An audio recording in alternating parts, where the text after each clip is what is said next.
சென்னையில் வரும் ஜனவரி 18ஆம் தேதி திமுக வக்கீல்கள் அணி மாநாடு நடைபெறுகின்றது.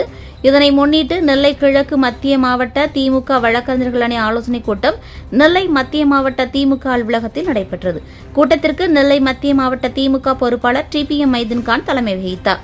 கூட்டத்தில் நெல்லை மாநகர செயலாளர் சுப்பிரமணியன், திமுக சட்டத்துறை மாநில இணைச் செயலாளர் ரவிச்சந்திரன், மாநில துணைச் செயலாளர் ராஜா முகமது, மத்திய மாவட்ட திமுக வக்கீல் அணி அமைப்பாளர் காமினி தேவன், கிழக்கு மாவட்ட திமுக வக்கீல் அணி துணை அமைப்பாளர் தவசிராஜன், மாவட்ட துணைச் செயலாளர் கிரிஜாகுமார், மாநில மகளிர் தொண்டரணி துணைச் செயலாளர் விஜிலா சத்யானந்த் ஆகியோர் பேசினர்.